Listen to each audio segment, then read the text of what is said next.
Það Rúnar, úr því sem komið var. Þetta ekki bara sáttur með að hafa náð jafnteflinu? Jó, það í rauninni eina sem ég ánægður með að náðu stig. Akkurat. Og ég að tala um að Markus Páll áðan, hann nú framari. Reyndu þið eitthvað að fá hann til liðs við ykkur?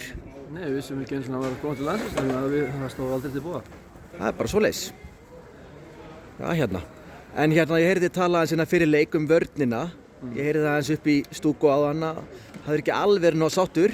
Nei. Get ekki ímyndað mér að þessi frammistaða hafi endilega gert. Við höfum verið að fá mikið af mörkum á okkur í vetur og maður svona vonast til að þegar deildin byrjaði og allt færi svona að verða meiri alvarleiki á baku hlutina, við myndum ná að stoppa þessi götin þegar við höfum ekkert verið frægir fyrir að fá mikið af mörkum á okkur en við náðum því ekki í dag. Mér fannst við fyrri hálfleikur bara jafn og í fínu lagi en síðari hálfleikur og þá skorum við 1-0 og svo fáum við 3 mörk í andlitið á 10 mínútum og bara skelfilegur varnarleikur í öll skiptin og ég ætti að sjá þetta betur en einhver síðan það var virkilega svolítið að fá 3 mörk og við vorum í sjálf og sér heppnir að fá ekki á okkur 4. marki, jafnvel 5. ég veit það ekki en svo sýnum við bara karakter, komum tilbaka í restina, berjumst fyrir okkar, dælum boltinn inn í teginn, reynum að þrýsta þeim tilbaka og sem að svona gekk lala, skilur við, það var ekki frábært en við allavega náðum að skora 2 mörk, jafna og ná í 1 stig og það bara eina jákvæð sem tekur upp. Kannski annar jákvæð punktur, nú sé Jón kom tilbaka meiðslum og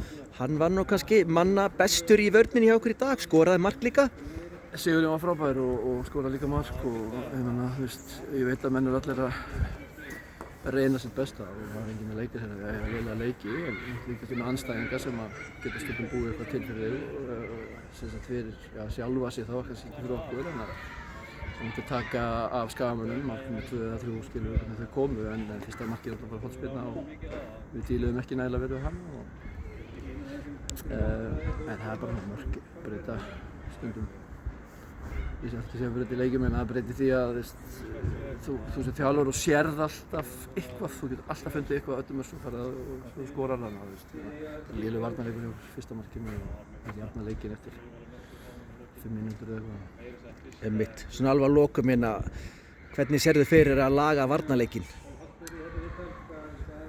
Já, ég ætla allavega ekki að bæta 7. varnarmann í liðið en við erum nú búin að vera með 3 hafsentakerfi og svona væng bakverði og ég er ekkert að breyta því, við erum bara reyna að átta okkur á því sem við erum að gera vitlaust og það þarf ekki alltaf að vera þessi öftustu 3 eða 5 sem eru klúris, það getur verið miðjan fyrir fram á eða sendirinn sem byrja varnarleikin, við þurfum að koma andstæðingunum í verri stöður en þeir eru að komast.